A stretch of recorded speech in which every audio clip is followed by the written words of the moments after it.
শোনো, আল্লাহ তাআলা অসংখ্য গুনাহগারদেরকে মাফ করবে, কয়েক শ্রেণীর গুনাহগারকে মাফ করবে না।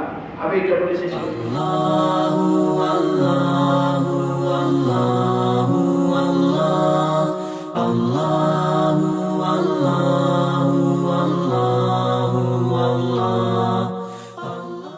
আসসালামু আলাইকুম ওয়া রাহমাতুল্লাহি ওয়া বারাকাতুহু।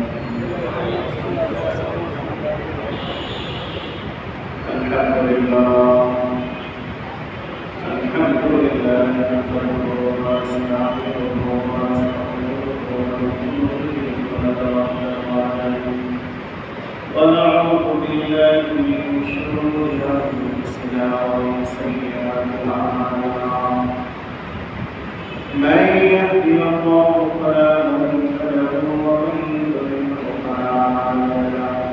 Wa ashhadu an la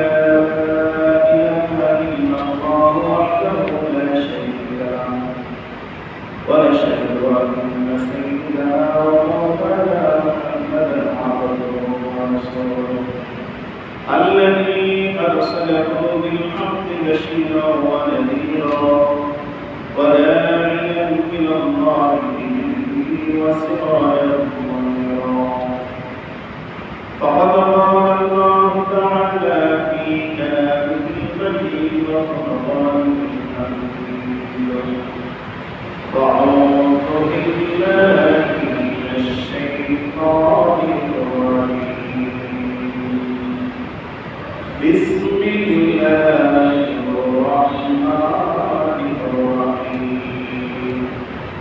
إنا أنزلناه في ليلة مباركة إنا كنا منذرين فيها يفرق كل أمر حكيم. وعن أبي موسى الأشعري رضي الله تعالى عنه قال عن النبي صلى الله عليه وسلم قال لا يطلع إلى السماء الدنيا ليلة النصف من شعبان إلى آخر الحديث أو كما قال عليه الصلاة والسلام. إن الله وملائكته يصلون على النبي يا أيها الذين آمنوا صلوا عليه وسلموا تسليما. اللهم صل على سيدنا وشفيعنا ونبينا وحبيبنا ومولانا محمد صلى الله عليه وعلى آله وأصحابه وبارك وسلم. اللهم اشرف لباب العلا بكماله كشف الدجى بجماله وسلت الجنة وصاله صلى الله عليه وآله. صدق الله مولانا العظيم وصدق رسوله النبي الكريم ونحن ذلك من الشاهدين والشاكرين. الحمد لله رب العالمين. معزز محترم সম্মানিত উপস্থিতি মুসলিম ইকরাম, মহান আল্লাহ রাব্বুল আলামিনের দরবারে লাখ কোটি শুকরিয়া যে আল্লাহ রাব্বুল আলামিন আমাদেরকে শাবান মাসে আজকের এই জুমাতে আসার বসার তৌফিক এনায়েত করলেন। সেজন্য শুকরিয়া আদায় করি বলে আলহামদুলিল্লাহ। সাথে ঈদের দিন জুমার দিন এই সালাতুল জুমা আদায়ের লক্ষ্যে উদ্দেশ্যে আল্লাহ তাআলা আমাকে আপনাকে কবুল করলেন। সেজন্য শুকরিয়া আদায় করি আলহামদুলিল্লাহ। আল্লাহ তাবারক ওয়া তাআলা এই পৃথিবীতে আমাদেরকে পাঠিয়েছেন। আমাদের পূর্বেও যারা ছিলেন, কত সংখ্যক মানুষ আমাদের পূর্বের পৃথিবীতে এসেছেন, পৃথিবীর কোনো মানুষ সেটা হিসাব করে বলতে পারবে না। অসংখ্য অগণিত মানুষ যারা চলে গেছে, সেই মানুষটি আল্লাহকে বিশ্বাস করুক আর না করুক, সেই মানুষটি আল্লাহ তাআলাকে স্বীকার করুক আর না করুক, দুনিয়াতে আসছে, দুনিয়াতে কুফর, শিরক, বেদাত এগুলোকে প্রতিষ্ঠা করার জন্য তারা আপ্রান্ত চেষ্টা করেছে। উল্লেখযোগ্য আমরা বলতে পারি ফিরাউন ছিল একজন, নমরুদ ছিল একজন, হামান ছিল একজন, বলে আবু জেহেল ছিল, আবু লাহাব ছিল কিনা বলে? ওদের তো সর্বদিক দিয়ে পাওয়ার ছিল, জনবল, ধর্মবল, অর্থের বল, সব দিক দিয়ে তারা শীর্ষে ছিল। কিন্তু ইতিহাস যেটা সাক্ষী, এই সকল ব্যক্তিদের আল্লাহ তাআলা যে ধরনের পাওয়ার দিয়েছিলেন, শক্তি দিয়েছিলেন, সর্বদিক দিয়ে তাদের ক্ষমতা ছিল, কিন্তু এত ক্ষমতা থাকার পরেও তাদের পরিণতিটা হয়েছে অত্যন্ত ভয়ানক। তাই ভাই বলে এদের পরিণতিটা হয়েছে এতটাই ভয়ানক, দুনিয়াতেও তারা লাঞ্ছিত হয়েছে। ক্ষমতা থাকার পরেও, শক্তি থাকার পরেও তারা লাঞ্ছিত হয়েছে। কিন্তু বিশ্ব মানবতার রহমতুল আলামিন পৃথিবীতে যখন আসেন, নবুয়ত লাভ করলেন, সেই সময় রাসূলের ডানে বামে সামনে কেউ নেই, পুষ্টিময় কয়েকজন, হাতে গোনা, না কোনো অর্থ ছিল, না রাষ্ট্রীয় কোনো পাওয়ার ছিল, না কোনো শক্তি ছিল, কিছুই ছিল না। কিন্তু রাসূল সাল্লাল্লাহু আলাইহি ওয়াসাল্লামের পক্ষে পৃথিবীর কোনো শক্তি ছিল না, একটা শক্তি ছিল, যে শক্তি হলো আমার আপনার সৃষ্টিকর্তা মহান আল্লাহ তাআলার শক্তি। সেই শক্তির কারণে রাসূল সাল্লাল্লাহু আলাইহি ওয়াসাল্লামকে আল্লাহ তাআলা প্রতিটা পদক্ষেপে, প্রত্যেকটা জায়গাতে রাসূলকে আল্লাহ তাআলা সাহায্য করেছেন। বলেন ঠিক, রাসূলের উদ্দেশ্য ছিল কি? এই পৃথিবীতে, এই আল্লাহর জমিনে আল্লাহর দ্বীন প্রতিষ্ঠিত হোক, শিরক নির্মূল হোক, কুফরি নাবুদ হোক, এক ওয়াহদানিয়াতের শক্তি, এক ওয়াহদানিয়াতের বিশ্বাস, এটি বলে এইটা জমিনের মধ্যে প্রতিষ্ঠিত হোক। এই জন্য রাসূল সাল্লাল্লাহু আলাইহি ওয়াসাল্লাম তিনি মেহনত করেছেন, তিনি কষ্ট স্বীকার করেছেন, বলে তিনি দান মোবারক শহীদ করেছেন, বলে তিনি সর্বস্ব ত্যাগ করেছেন শুধুমাত্র আল্লাহর ওয়াহদানিয়াত, আল্লাহ তাআলা যে এক, এই মতবাদকে জমিনের মধ্যে প্রতিষ্ঠা করা। কিন্তু যারা আল্লাহর মতবাদ বাদ দিয়ে গায়রুল্লাহর মতবাদকে প্রতিষ্ঠা করতে সর্বশক্তি প্রয়োগ করেও তারা কিন্তু টিকে থাকতে পারে। এখন তো পারবে নাকি? না, পারবে না। এখনো পারবে না, এখনো পারবে না। সাময়িকের জন্য যেমন আবু জেহেলের ব্যাপারে হয়েছে, ফিরাউনের ব্যাপারে হয়েছে, নমরুদের ব্যাপারে হয়েছে, সাময়িকের জন্য তারা শক্তি প্রয়োগ করে দাপট দেখিয়েছে, কিন্তু পরিণতি তাদের অত্যন্ত ভয়ানক হয়েছে। ঠিক এখন নয়, কিয়ামতের আগ পর্যন্ত যত মানুষ ইসলামের বিপক্ষে গিয়ে কুফরিকে লালন করতে যাবে, কুফরি শক্তি মতবাদকে তারা প্রতিষ্ঠা করতে যাবে, সাময়িকের জন্য হয়তো শক্তি অনেক কিছু দেখাবে, কিন্তু আল্লাহ তাআলা এমন একটা মার দিবে যে মার থেকে সে আর মাথার উপর উঁচু করে দাঁড়াতে পারবে না। ইতিহাস প্রমাণ। এই জন্য আল্লাহ তাআলা বলতেছেন, ফাতাবিউ ইয়া উলিল আবসার, হে কান্তারেরা, হে ক্ষুধার্তরা, হে ইংরেজদের, কুফরি শক্তিদের প্রসাররা, তোমরা উপদেশ গ্রহণ করো, ইতিহাস লিখে দেবে।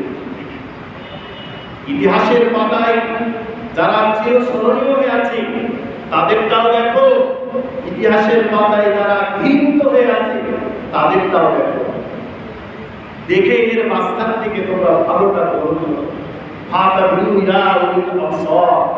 আল্লাহ তাআলা বলেন, হে জ্ঞানীরা, এখান থেকে তোমরা উপদেশ গ্রহণ করো। কিন্তু জ্ঞানীরা সঠিক জ্ঞানটাও গ্রহণ করতে পারে না। কখন? রাসূলের ভাষ্য হলো যখন এরা ক্ষমতার মোহ, দুনিয়ার মোহ, ক্ষমতার মোহ যখন তাদের ভিতরে দানা বসবে, এরা কিন্তু ভালোটাকে গ্রহণ করবে না, অন্যায়টাকে গ্রহণ করবে। হয়েছে না তাই বলো? হয়েছে, হচ্ছে, সামনেও ভবিষ্যতেও হবে। কিন্তু আল্লাহ তাআলা কোরআন কারীমের মধ্যে বিভিন্ন জায়গাতে ওই গাদ্দারদের পরিণতি উল্লেখ করে আল্লাহ তাআলা বলেন ফাতাবিলু ইয়া উলিল আবসার ফাতাবিলু ইয়া উলিল আলবাব। দুইটা শব্দ ব্যবহার করেছেন, ফাতাবিলু ইয়া উলিল আবসার ফাতাবিলু ইয়া উলিল আলবাব। দুইটা শব্দ ভিন্ন অর্থ এক। চক্ষুমানেরা তোমরা চোখ দিয়ে দেখে উপদেশ গ্রহণ করো, বিবেকমানেরা তোমরা বিবেক খাটিয়ে আলোটাকে গ্রহণ করো। আল্লাহ তাআলা স্পষ্ট করে বলেছেন, ওয়াল্লাহি বিল্লাহি তাআলাহি, আল্লাহ তাআলা নিজের কসম খেয়েছেন। কসম খেয়ে বলে, আল্লাহ তাআলা কসম খেয়ে বলে, রাসূল মাঝে মধ্যে কসম খেয়েছে, উলামায়ে হক্কানিও কসম খায়। আল্লাহ তাআলার কসমের দিক দিয়ে লক্ষ্য করে বলতে পারি, কসম খেয়েও বলতে পারি, যারা ইসলামের বিপক্ষে যাবে, মুসলমানদের বিপক্ষে যাবে, কুফরের পক্ষে নেবে, আল্লাহ তাআলা ওদেরকে এই জমিনে ধ্বংস করবে বলে কোনো শব্দ হবে না। এখন আমরা যদি ধ্বংসের হাত থেকে বাঁচতে চাই, আমাদের করণীয়, আমাদের উচিত যারা পক্ষে নেই এদের থেকে আমাদেরকে বিরত থাকা। কিন্তু সব থেকে পরিতাপের বিষয়, আজকে বাজারে গেলাম, বাজারে যাওয়ার পরে এক দোকানে দেখছি এক আল্লাহর বান্দা হুজুরদেরকে আচ্ছা করে ধুলাই দিচ্ছে। মানে যত রাজ্যের এই বাংলাদেশে বলে সব থেকে খারাপ হলো হুজুররা। আমি হঠাৎ করে যাওয়ার পরে আমি বললাম, কি বললেন? শব্দটা আমার উচ্চারণ করে। তখন বলতেছে সব থেকে খারাপ হচ্ছে হুজুররা। আমি কেন? বলে হুজুররা খালি সমালোচনা করে। আচ্ছা, আল্লাহ তাআলা তো কোরআনের মধ্যে সমালোচনা করছেন বলেন? চোর চুরি করলে আল্লাহ তাআলা চোরের কথা বলছেন, বলছেন না? তাহলে সমালোচক কে? কথা বলেন। আমি চোর, আল্লাহ তাআলা কোরআনের মধ্যে সমালোচনা করেছেন চোরের ব্যাপারে, তাহলে সমালোচক কে? আল্লাহ। আরে আল্লাহ তাআলার ওই কথাটাই তোমাদের কানের মধ্যে ঢোকানোর জন্য উলামায়ে কেরাম তারা দরদি হয়ে তোমাদেরকে বোঝাচ্ছে। আমি আরো কি বললাম সেগুলো যাচ্ছে না, উদাহরণ দিয়ে বলতেছি। তো এই মেম্বার থেকে, প্রত্যেকটা মসজিদের মেম্বার থেকে উলামায়ে কেরাম, ফুকাহায়ে ইসলাম, আইম্মায়ে মাসাজিদ যারা আছে, তারা মুসলিমদের দুশমন নয়, শত্রু নয়। আমরা অবুঝ, কোনটা সঠিক কোনটা সঠিক নয় বুঝতে পারি না, বুঝি না। এই আইম্মায়ে মাসাজিদ জুম্মার খুতবা থেকে আমাদেরকে সেটা চোখে আঙ্গুল দিয়ে দেখায় দেয়। কথা ঠিক কি? ঠিক। এই জন্য উলামায়ে কেরাম কিন্তু তারা খারাপ নয়। উলামায়ে কেরাম তোমাদের একমাত্র কেবলমাত্র শুধুমাত্র বন্ধু। আর যা আছে যারা বন্ধু বলে দাবি করে এরা হলো তোমাদের শোষক। কথা ঠিক। শোষকরা কোনদিন জাতির ভালো চায় না। উলামায়ে কেরাম, হক্কানি উলামায়ে কেরাম তারা সবসময় জাতির জন্য কল্যাণ বয়ে আনতে চায়, কল্যাণকামী। তারা সবসময় উম্মতের জন্য, হিদায়াতের জন্য, শান্তির জন্য, নিরাপত্তার জন্য তারা দোয়া করতে থাকে। আজকে উলামায়ে কেরাম একটা বিষয় নিয়ে সারা বাংলাদেশের মধ্যে আনাচে কানাচে তোলপাড় শুরু করেছে। কেন করেছে? উলামায়ে কেরাম নিজের স্বার্থের জন্য। বলে উলামায়ে কেরাম নিজের স্বার্থের জন্য নয়, উলামায়ে কেরাম সোচ্চার হয়েছে ইমানদারদের ঈমান শক্তিকে বাড়িয়ে দেওয়ার জন্য, ঈমান রক্ষার জন্য। কথা ঠিক কি না? ঠিক। আল্লাহু আকবার। যার হাতে মুসলমানদের হাজার হাজার লাখ লাখ মুসলমানদের রক্ত জড়িয়ে আছে, সেই ব্যক্তি যেন মুসলমানদের এই দেশে আসতে না পারে, সেই জন্য আজকে মুসলমানদের পক্ষ নিয়ে ওলামায়ে কেরাম সোচ্চার হয়েছে। কিন্তু আমরা যারা ওদেরকে বন্ধু হিসাবে নিয়ে আসতেছি, তাহলে বোঝা যায় তুমি মুসলমানের পক্ষে নয়। ঠিক কিনা বলো? তুমি মুসলমানের পক্ষ নয়, তোমাকে মুসলমান আর বলা যায় না, তোমাকে মুসলমান বলা যায় না। আল্লাহ তাআলা কি বলেন? লা ইয়াত্তাখিযুল মুমিনুনা আল কাফিরিনা আউলিয়া। সূরা ইমরানের মধ্যে আল্লাহ তাআলা বলেন, সূরা মাইদার মধ্যে বলেন, ইয়া আইয়ুহাল্লাযীনা আমানু লা তাত্তাখিযুল ইয়াহুদা ওয়ান নাসারা আউলিয়া। আল্লাহ তাআলা বলেন যে হে মুসলমানেরা, খবরদার তোমরা ইহুদি কাফেরদেরকে তোমরা তোমাদের বন্ধু বানায় না। বন্ধু আল্লাহ। কিন্তু আমার বন্ধু কি? মুসলমান। আমার বন্ধু ইহুদি, যারা আজকে আমাদের মা-বোনদেরকে রক্তাক্ত করেছে, হত্যা করেছে, লুণ্ঠন করেছে, তাদেরকে ইজ্জতহানি করেছে, সেই সকল ব্যক্তিদেরকে আমরা বন্ধু বলে স্বাগতম জানিয়ে লাল গালিচা সংবর্ধনা দিয়ে নিয়ে আসছি। বুঝতে হবে তুমিও তাদের দলের একজন। কথা আমার নয়, আপনারা কেউ বেজার হবেন না। আল্লাহ তাআলা পরের অংশের মধ্যে বলেন,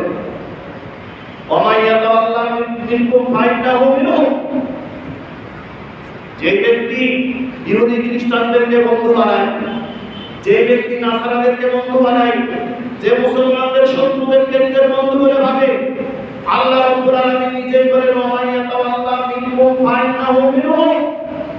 সে তাদেরই দলভুক্ত, সে তাদেরই গোষ্ঠীর একজন। কথাটা আমার নয়, কথাটা আল্লাহর। নিশ্চয় আমাদেরকে বুঝতে হবে আমাদের বন্ধুকে। সত্যিকারে যদি আমরা মুসলমান বলে দাবি করি, ঈমানদার বলে দাবি করি, আমাদের বন্ধু হবে কে? আল্লাহ। আল্লাহর বিপক্ষে, আল্লাহর আইনের বিপক্ষে যে যাবে সে আমার শত্রু, সে আমার বন্ধু নয়, কোনদিন বন্ধু হতে পারে না। আল্লাহ রাসূল কি বলেন? আল্লাহ রাসূল বলেন, মান আহাব্বা লিল্লাহ ওয়া আবগাদা লিল্লাহ ওয়া আতা লিল্লাহ ওয়া মানাআ লিল্লাহ ফাকাদ ইসতাকমালাল ঈমান। যে ব্যক্তি কাউকে ভালোবাসবে আল্লাহর জন্য, তার জন্য আল্লাহ। যে ব্যক্তি কারোর সাথে শত্রুতা করবে আল্লাহর জন্য, যে ব্যক্তি কাউকে কোনো কিছু দিবে আল্লাহর জন্য, যে ব্যক্তি কাউকে কিছু দিবে না তাও আল্লাহর জন্য, ফাকাদ ইসতাকমালাল ঈমান। আল্লাহ তাআলা রাসূল বলে সেই ব্যক্তি তার ঈমানকে পূর্ণ করলো। বন্ধুত্ব কার জন্য? আল্লাহ। কাফের মুশরিকদের সাথে আমাদের কোনো বন্ধুত্বই নাই। কিসের বন্ধু? এই আয়াতের ব্যাখ্যার মধ্যে তাফসীরের মধ্যে মুফাসসিরিনে কেরাম উল্লেখ করেছেন, একটা হলো সামাজিকতা রক্ষার জন্য বন্ধুত্ব। আমি যে সমাজে বাস করি, ওই সমাজে হিন্দুরা কিছু বাস করে, ওই হিন্দুদের সঙ্গে আমাদের বন্ধুত্ব হবে কেমন? সামাজিক বন্ধন ঠিক রাখার জন্য। কিন্তু আমার অন্তরঙ্গ বন্ধু, আমার সমস্ত ভেদ, আমার সকল চাহিদা, আমার সকল পরামর্শ ওদের সঙ্গে হইতে পারে না। আল্লাহ তাআলা নিষেধ করেছেন যদি কেউ করে, আল্লাহ তাআলা ঘোষণা দিয়েছেন সেই ব্যক্তি হলো ওদেরই অন্তর্ভুক্ত, সেই ব্যক্তি হলো ওদেরই দোষর। অতএব আমাদের কাছে বারবার স্পষ্ট হয়ে যাচ্ছে, বারবার স্পষ্ট হয়ে যাচ্ছে, তোমরা আমাদের বন্ধু নও, তোমরা আমাদের বন্ধু নও, তোমরা মুসলমানের বন্ধু না। আল্লাহ তোমাদেরকে হেফাজত করুন, আমাদেরকে হেফাজত করুন। আমিন। জোরে বলা যায় না?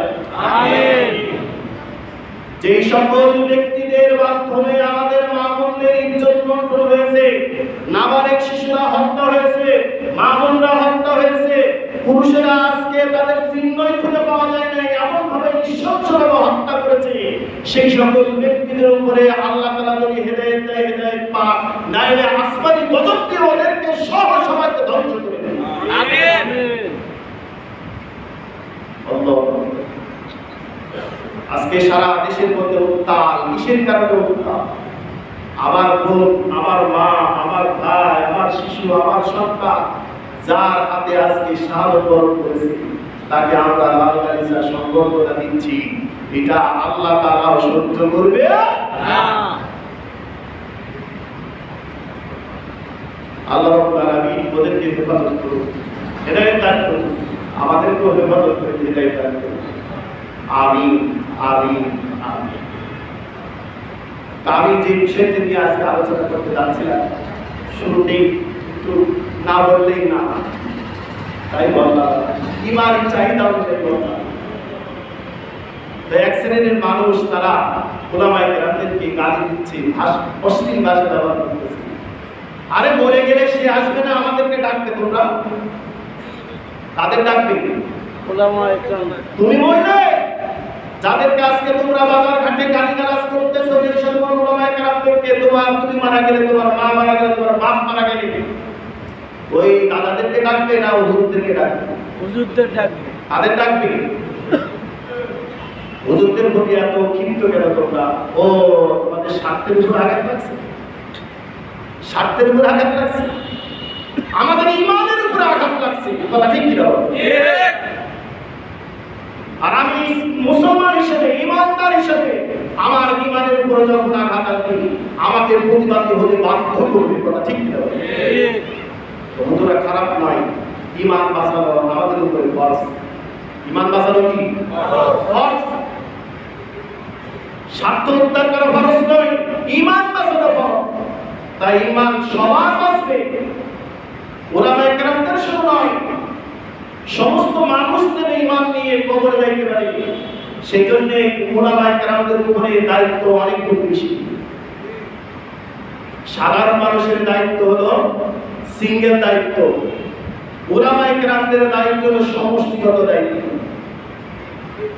নবীরা আসতে পৃথিবীতে, তিনারা শুধু নিজের ইমান বাঁচানোর জন্য আসে নাই, সমস্ত উম্মতের ইমান বাঁচানোর জন্য আসছে। তারা আল্লাহর নবী দুনিয়াতে আসতে তিনি নিজের ইমান বাঁচানোর জন্য আসে নাই, সমস্ত মানুষের ইমান বাঁচানোর জন্য আসছে। অতএব ওলামায়ে কেরাম তিনারা হলেন রাসূলের উত্তরসূরি, রাসূলের দায়িত্ব ওলামায়ে কেরামদের সে দায়িত্ব। ওলামায়ে কেরাম ইচ্ছা করলে নিজেদের দায়িত্ব কথা নিজেদের ইমান বাঁচাইতে পারে, ইনশাআল্লাহ তারা বাঁচাতে শর্ত পাবে। কিন্তু আজকে সোচ্চার হচ্ছে, মার খাচ্ছে কেন? জাতির ইমান বাঁচানোর জন্য। কথা ঠিক? তুমি মুসলমান না হয়ে মারা গেলে আমার কি? তুমি মুসলিম হয়ে মারা গেলে আমার কি? তুমি না কুফরি অবস্থায় মারা গেলে আমার কি? হিসাব কি তোমার দিতে হবে বা আমাকে দিতে হবে? তোমার হিসাব বলে তোমার হিসাব আমাকে দিতে হবে না, কিন্তু আমি নবীর ওয়ারিস হিসেবে আমার দায়িত্ব একটা উম্মত যেন জাহান্নামে না যায়। সেই জন্য ওলামায়ে কেরামরা চেষ্টা করতেছেন, আপ্রাণ চেষ্টা করতেছেন। আল্লাহ তাআলা ওলামায়ে কেরামদের পক্ষে আমাদেরকে থাকার তৌফিক দান করুন। সকলে আমিন। আল্লাহ তাআলা কবুল করুন। আমিন আমিন। এখন দোয়া করতে হবে। কি বলে দোয়া করতে হবে? আল্লাহ আমাদের এই দেশকে তুমি ইসলামের রাষ্ট্রে কায়েম করে দাও। ঠিক জোরে বলেন আমিন। এবং এই ইসলামী রাষ্ট্রে তোমার কোরআনের বিধান জমিনের মধ্যে কায়েম হোক, এটা আমরা চাই। এই জন্য আমাদেরকে আল্লাহর কাছে সিজদায় করে কাঁদতে হবে। কিন্তু যারা চায় না, ওদের জন্য হেদায়েতের দোয়া করতে হবে। যদি আল্লাহর তকদিরে হেদায়েত রাখে তো থাকতে হলো, না হয় আল্লাহ এদেরকে ফিরাউন, হামান, সাদ্দাত, নমরুদ, আবু জেহেল এদের মতো ধ্বংস করে দাও। আমিন। আল্লাহ তাআলা কবুল করুন। সকলে আমিন। যাই হোক, তো আল্লাহ রাব্বুল আলামিন আমাদেরকে ইমানদার হিসেবে দুনিয়াতে পাঠিয়েছেন, মুসলমান হিসেবে। আমাদের মুসলমানের দায়িত্ব অবশ্যই পালন করতে হবে, নাহলে কিয়ামতের ময়দানে কিন্তু আমিও করা হবে। আল্লাহ আল্লাহ। আমি খুতবার মধ্যে একটা আয়াত পড়েছি, আল্লাহ রাসূলের হাদিস থেকে ছোট্ট একটা অংশ পাঠ করেছি অল্প সময়। তো যেহেতু আজকে রজবে শাবান মাসের আজকে 11 তারিখ, সরকারি ঘোষণা অনুযায়ী শাবান মাসের 11 তারিখ আল্লাহ তাবারক ওয়া তাআলা আমাদেরকে সৃষ্টি করছেন। আমাদের হায়াত অল্প, উম্মতে মুহাম্মাদের হায়াত খুব কম। কিন্তু আগে যারা ছিল, যেমন গাদ্দার, যেমন খোদাদ্রোহী, তেমন শক্তি, তেমন পাওয়ার, তেমন দেহের গঠন, আল্লাহ তাআলা আমাদের তেমন হায়াত বৃদ্ধি করে দিয়েছিলেন। যেমন নাকি ধরেন কওমে সামুদ, কওমে লূত, কওমে হুদ, তারপরে এই সকল জাতিগুলি দীর্ঘ সময় হায়াত পেয়েছে। আবার এদের মধ্যে এক শ্রেণীর মানুষ যারা আল্লাহকে মানে নাই, খোদাদ্রোহী করেছে, অহংকার করেছে, তাকাব্বুরি করেছে। নবীরা তাদের অপকর্মে ভবিষ্যৎবাণী এরকম করেছে যে তোমাদের এই পাপের কারণে এই শাস্তি আসবে। ওরা বিশ্বাস করে নাই, না করে অহংকার করে ওরা ঘর বাড়ি বানিয়েছে পাহাড়ের ভিতরে, পাহাড় খনন করে ঘর বানিয়ে বলে তারা বসবাস করেছে। বলে এরা এতটা লম্বা ছিল, সূরা আরাফ তাফসীরে জালালাইনের মধ্যে উল্লেখ করছে ওই সময় ওই সকল ব্যক্তিগুলি সব থেকে লম্বা ছিল। তুলহু যার লম্বা সব থেকে বেশি লম্বা ছিল সেই ব্যক্তিটা ছিল সে 100 গজ লম্বা। কত গজ? 100 গজ। একটু ভালো করে খেয়াল করুন, 100 গজ। সেই সময় এক হাতে 1 গজ, এখন তো 2 হাতে 1 গজ, 100 হাত লম্বা। একটা মানুষ যদি 100 হাত লম্বা হয় তাহলে কত বড় মানুষ। আর সব থেকে বেটে ছিল ফাসিলুহু সিত্তুনা দিরাআন, সব থেকে বেটে যে সে হলো 60 হাত লম্বা। কয়া 60 হাত। আচ্ছা, নিশ্চয় একটা মানুষ যখন 100 হাত লম্বা তো নিশ্চয় পাটকাঠির মতো নয়। আমরা তো 3.5 হাত যার যার হাতে, তো সেই অনুযায়ী আমাদের গঠনটা যেরকম, 100 হাত যদি লম্বা হয় সেই মানুষটা নিশ্চয় কত বড় গঠনের অধিকারী ছিল। আর এত বড় মানুষের শরীরে শক্তি কত ছিল। কিন্তু সেই সকল শক্তিধর মানুষগুলি যারা খোদাত করে গেছিল ওরা কিন্তু আজকে বেঁচে আছে না। ফেরাউন যে 450 বছর ক্ষমতা বসেছিল বেঁচে আছে না। নমরুদ যে বিশাল পাওয়ারের মালিক, ইব্রাহিম আলাইহিস সালামকে আগুনে পুড়িয়ে মারতে চাইলেন, সাহায্য করেছিলেন কে? আল্লাহ। নমরুদ ধ্বংস হয়েছে না, ইব্রাহিম আলাইহিস সালাম কিন্তু ধ্বংস হয়নি। আল্লাহ তাআলা ইব্রাহিম আলাইহিস সালামকে অক্ষত অবস্থায় রাখছেন। আজকেও যদি কেউ উলামায়ে কেরামদেরকে ধ্বংস করতে চায়, উলামায়ে কেরাম ধ্বংস হবে না, ধ্বংস হবে ওদিসি। কথা ঠিক কিনা বলেন? ঠিক। আল্লাহু আকবার। উলামায়ে কেরাম হলো আল্লাহর পক্ষে কাজ করে। কার পক্ষে? আল্লাহ। তো যেটা বলতেছিলাম সেটা হলো যে ওরা এত লম্বা লম্বা মানুষগুলি, ওদের গঠন ছিল কত লম্বা দেহের অধিকারী, কত বড় দেহের অধিকারী, শক্তির অধিকারী। এরা হায়াত পেয়েছে কত? কেউ 700 বছর, কেউ 800 বছর, কেউ 900 বছর, কেউ 1000 বছর। হযরত নূহ আলাইহিস সালাম 1050 বছর, 950 বছর হায়াত হওয়ার পরে তারপরে তিনি হলেন 950 বছর শুধু দাওয়াতি কাজ করেছেন। 950 বছর তিনি দাওয়াতি কাজ করেছেন। তিনি মোট হায়াত পেয়েছেন হলো 1050 বছর। এত লম্বা হায়াত তিনি পেয়েছিলেন। আমার বলার উদ্দেশ্য হলো ওই সময় অনেক হায়াত পার করে এক শ্রেণীর মানুষ হায়াতটাকে আল্লাহর গোলামীর কাছে সমর্থ করেছে, আর এক শ্রেণীর মানুষ তারা এই শিরিক বেদাত কুফরির কাছে সমর্থ করেছে। তো যে সকল ব্যক্তিগুলি এত লম্বা হায়াত পেয়েছে, পাওয়ার পরে যারা আল্লাহর ইবাদত করেছে, কত লম্বা ইবাদত করেছে, তারা কত নেকি উপার্জন করেছে, আল্লাহ তাআলা এই উম্মতে মুহাম্মাদের প্রতি দয়া করে ইহসান করে আল্লাহ তাআলা হায়াত দিয়েছেন 60 বছর 70 বছর। কিন্তু কিছু কিছু আল্লাহ তাআলা সুযোগ দিয়েছেন যে সুযোগে বান্দা এক রাত ইবাদত করবে, তো আল্লাহ তাআলা তাদের তুলনায় 1000 বছরে 84 বছর 4 মাসে 400 বছর এক রাতে ইবাদত করলে যে সওয়াব, এরকম সওয়াবের একটা সুযোগ আল্লাহ তাআলা উম্মতে মুহাম্মাদের জন্য রেখেছেন। হায়াত অল্প কিন্তু পরিশ্রম করবে অল্প, তার বিনিময় পাবে কি অনেক বেশি। তো আমাদেরকে অনেকে বিশ্বাস করে, আবার অনেকে ভুল ব্যাখ্যা দেয়।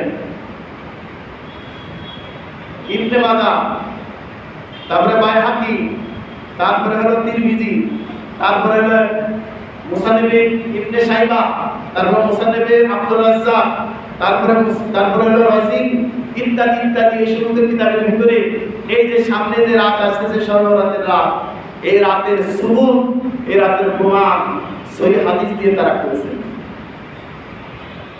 এই রাত্রের ইবাদত আল্লাহ তাবারক তাআলা প্রথম আসমানে নেমে আসি, এই কথাটা একদম আমাদের হাতের কাছে যে হাদিস শরীফ আছে সেই হাদিসটা আমরা দেখতে পাই, সেটা হলো মিশকাত শরীফ।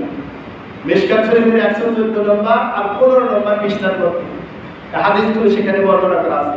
আয়েশা রাদিয়াল্লাহু তাআলা আনহা থেকে দুইটা, হযরতে আবু মুসা আশআরী রাদিয়াল্লাহু তাআলা আনহু থেকে একটা, আর হযরতে আলী রাদিয়াল্লাহু তাআলা আনহু থেকে একটা। চারটা হাদিস, একটা হাদিস হলো 114 নম্বর পৃষ্ঠায়, আর তিনটা হাদিস হলো 115 নম্বর পৃষ্ঠায়। মূল মিশকাত শরীফ সেখানে কোন কোন কিতাব থেকে নিয়ে আসছে তার উদ্ধৃতি দিয়ে বলেন, কি বলেন? এই 14 দিবাগত রাত্রি শাবানের রাত, এটা উম্মত মুহাম্মাদের জন্য আল্লাহ তাআলা স্পেশাল করে তৈরি করেছেন। রাসূল সাল্লাল্লাহু আলাইহি ওয়াসাল্লাম এক সময় আয়েশা রাদিয়াল্লাহু তাআলা আনহা বলতেছেন যে আমি রাত্রে ঘুমিয়ে আছি, রাসূল আমার পাশে ঘুমিয়ে আছেন। তারপরে দেখি রাত্রে বেলায় যে রাসূল আর আমার পাশে নাই, চলে গেছেন। তো রাসূল সাল্লাল্লাহু আলাইহি ওয়াসাল্লাম কোথায় যেতে পারেন? আয়েশা রাদিয়াল্লাহু তাআলা আনহার মনের ভিতরে একটু জাগছে যে আয়েশা রাদিয়াল্লাহু তাআলা আনহা গেলেন জান্নাতুল বাকি। রাত্রে বেলায় গিয়ে দেখেন রাসূল সাল্লাল্লাহু আলাইহি ওয়াসাল্লাম জান্নাতুল বাকিতে তিনি দাঁড়িয়ে বলে এরকম আল্লাহর কাছে দোয়া করতেছেন, ইস্তেগফার করতেছেন, কবরবাসীদের জন্য এরকম ক্ষমা চাইছেন। আয়েশা রাদিয়াল্লাহু তাআলা আনহা গেলেন, যাওয়ার পরে তখন আল্লাহ রাসূল আয়েশাকে দেখে আয়েশা রাদিয়াল্লাহু তাআলা আনহাকে বলতেছে কি ব্যাপার তুমি? আয়েশা রাদিয়াল্লাহু তাআলা আনহা বললেন যে আমি আপনাকে খুঁজে আসছি, আমার পাশে আপনাকে রাত্রে পেলাম না, আপনি উঠে আসছেন। আয়েশা রাদিয়াল্লাহু তাআলা আনহাকে রাসূল সাল্লাল্লাহু আলাইহি ওয়াসাল্লাম বলতেছেন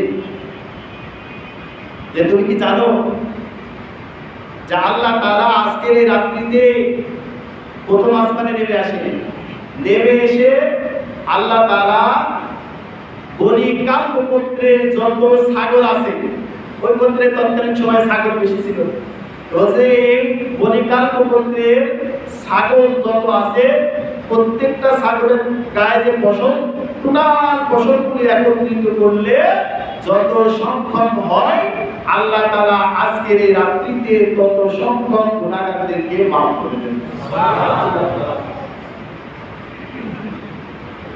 আয়েশা রাদিয়াল্লাহু তাআলা আনহা এটা শুনে খুব আনন্দিত।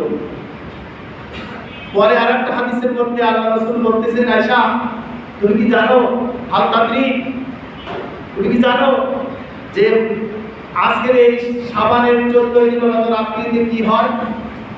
তখন আয়েশা রাদিয়াল্লাহু তাআলা আনহা বললেন, না আমি তো জানি না। রাসূল সাল্লাল্লাহু আলাইহি ওয়াসাল্লাম তখন বললেন, এই রাত্রিতে আল্লাহ তাবারক তাআলা এমনি তো ধরেন আমার জন্মের সময় আমি কতদিন বেঁচে থাকবো, কতদিন দুনিয়াতে থাকবো, কবে আমার জন্ম হবে, কবে আমার মৃত্যু হবে, বলে এটা আল্লাহ তাআলা একটা লিস্টি করে রাখছেন। কিন্তু প্রতি বছরে যখন আমাদের সরকারের বাজেট হয় না, জুন ফাইনাল একটা বাজেট হয়, এক বছরে কি হবে না হবে, কি কতটুকু পাবে না পাবে, তো আল্লাহ তাআলা এই রাত্রি দিয়ে ওই লিস্ট থেকে এমন একটা লিস্ট তৈরি করে যে এক বছরে আজকের এই রাত থেকে নিয়ে আগামী রাত পর্যন্ত কতটি মানুষ এই পৃথিবীতে আসবে আর কতটি মানুষ এই পৃথিবী থেকে চলে যাবে। আয়ুব তাবাকুল মাউতুন ইউলাদু হাজি লাইলা হাজি সানা, এই রাত্রিতে কতগুলি মানুষ তারা পৃথিবীতে আসবে, জন্মগ্রহণ করবে, সে একটা লিস্ট তৈরি হয়। আর কতগুলি মানুষ এই রাত্রিতে অর্থাৎ এক বছরে দুনিয়া থেকে চলে যাবে, তার একটা লিস্ট তৈরি হয়। তারপরে কি হয়, বলে যে আমি আপনি যা আমল করতেছি এটা আল্লাহ তাআলা এই রাত্রিতে আসমানে উঠাই দেন। তারপরে আল্লাহ তাআলা আমার আপনার রিজিক কি কতটুকু দিবেন সেটাই রাত্রিতে বাজেট পাস করা হয়। মূল বাজেটটা তো ওইদিকে, পুরো এক বছরের বাজেট এই রাত্রিতে তৈরি করা হয়। তাই রাসূল সাল্লাল্লাহু আলাইহি ওয়াসাল্লাম বলতেছেন, তোমরা এই রাত্রিতে বেশি বেশি করে আল্লাহর কাছে কান্নাকাটি করে তোমার গুনাহ মাফের জন্য দোয়া করো, আর তুমি কি করো, এই তোমার রিজিক বৃদ্ধির জন্য আল্লাহর কাছে দোয়া করো, আর তোমার আমল যেন আল্লাহ তাআলা কবুল করেন সেই জন্য বেশি বেশি করে তুমি কান্নাকাটি করো। তবে জানো, শোনো, আল্লাহ তাআলা অসংখ্য গুনাহগারদেরকে মাফ করবে, কয়েক শ্রেণীর গুনাহগারকে মাফ করবে না। আমি এটা বলে শেষ করতেছি। এক নম্বর হলো মুশরিক। বলেন না, কি বললাম? মুশরিক। আমাদের সমাজে তো নাই, আছে। আল্লাহ তাআলার হাবিব বলতেছেন আল্লাহ তাআলা এই রাত্রিতে মুশরিককে maaf করবে না। 2 নম্বর আছে হিংসু, 3 নম্বর আছে জাদুকার, 4 নম্বর আছে মদ পানকারী, 5 নম্বর আছে হুকুমুল ওয়ালিদাইন, পিতামাতার অবাধ্য সন্তান, 6 নম্বর হচ্ছে আল মুসাব্বির, যে ছবি অঙ্কন করে। কি অঙ্কন করে? ছবি অঙ্কন। আমাদের দেশে তো ছবি নাই, ছবি আছে ঘরে ঘরে ছবি, এখন রাস্তায় রাস্তায় ছবি। কি আছে না? রাস্তা রাস্তায় বলেছেন তো। আরে ছবি অঙ্কন করাকে যদি আল্লাহ তাআলা ক্ষমা না করেন, তাহলে মূর্তি যারা বানাবে, ভাস্কর্য যারা বানাবে, তাদেরকে আল্লাহ তাআলা কিভাবে ক্ষমা করবেন? আর সেই জায়গাতে উলামায়ে কেরাম প্রতিবাদ করছে, খারাপ হয়ে গেছে, জায়গা বলতে যাচ্ছে না। তাহলে এতগুলি মানুষকে আল্লাহ তাআলা এই রাত্রিতে ক্ষমা করবেন না। হ্যাঁ, ক্ষমা করবেন কখন? যদি নাকি সে আন্তরিকভাবে ওই রাত্রিতে তওবা করে ফিরে আসে, জীবনে আর শিরক করবে না, কুফরি করবে না, মানসিকতা করবে না, মূর্তি তৈরি করবে না। যদি সে তওবা করে ফিরে আসে, তাহলে আল্লাহ তাআলা তাকে ক্ষমা করবেন। এই সুযোগ আল্লাহ তাআলা আমাদেরকে দিচ্ছেন, আমরা যদি সুযোগটাকে কাজে লাগাই, আল্লাহ তাআলা কবুল করুন।